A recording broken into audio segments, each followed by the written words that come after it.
In South America, they waste a bunch of energy by not recycling some of the energy they could be using. And for a solution of that, I think that we should convert to more solar panel technology. Therefore, the sun, a natural resource that we see every day, will be used to create energy and less pollution will be put into our atmosphere, therefore lowering the greenhouse gases and lowering the greenhouse gases and lowering the pollution rates and global warming. So, as a climate scientist, there are a few options that we can do to reduce global warming, and a few of them that I've looked up are to expand the use of renewable energy and to transform our energy system to one that is cleaner and less dependent on coal and other fossil fuels. And then we also should increase vehicle fuel efficiency and support other solutions that reduce U.S. oil use, so like biking and stuff like that instead of driving cars always. And then we need to also place limits on the amount of carbon and polluters that polluters are allowed to on. I'm sorry.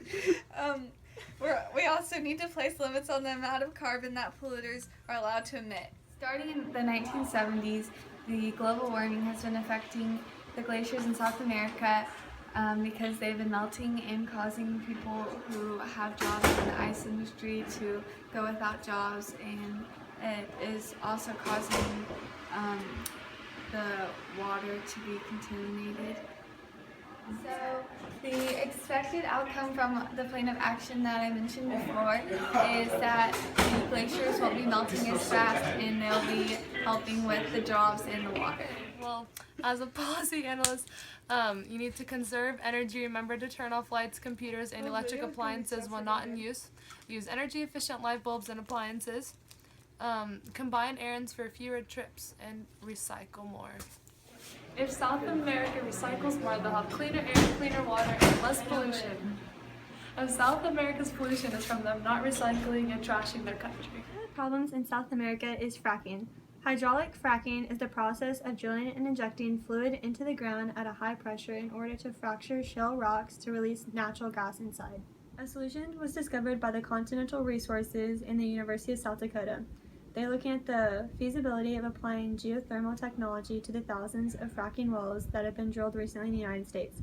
The researchers will hook up geothermal generators to pipes carrying hot wastewater from up to 1.5 miles underground. The steaming water will then be pumped through generators hosed in 40-foot containers to produce electricity. Modern-day fracking didn't begin until the 1990s. This originated when George P. Mitchell created a new technique which took hydraulic fracking and combining it with horizontal drilling. The technique known as hydraulic fracking isn't new and has been around for 100+ years. 20% of the world's oxygen comes from the Amazon rainforest in South America, but it's estimated that in 100 years, all rainforests will be. Deforestation can be caused by intensive agriculture, clearing the land and making room for farming, but most of the deforestation comes from competition globally and needing to make money from selling the trees. It's a common misconception that deforestation is a recent occurrence, as it's picked up a lot of momentum since the 1950s in the tropical regions, but it's estimated that 9/10 of deforestation happened before the 19th. The history of deforestation actually stretches as far back as 500,000 years ago, when humans started to use fire deliberately, but all of that has changed since the ancient processes have advanced. And now environments are more sensitive and a lot more irreversibly damaged by the things that humans do. When it comes to solving deforestation, there's no real silver bullet answer, but there are a lot of small things you can do. One would be to stop buying from corporations that support deforestation or rely upon it. Now, the way urban planning ties into this is the urban planner actually facilitates land development when it gets carried out. So if he stops facilitating areas of high deforestation, then they won't need to keep cutting down those trees. And also planning for buildings or urban areas that do not require the cutting down of trees. So although it is expected for all rainforests to be gone in 100 years, you could also expect the forests to stay as they are if you stop depending upon the corporations that support deforestation.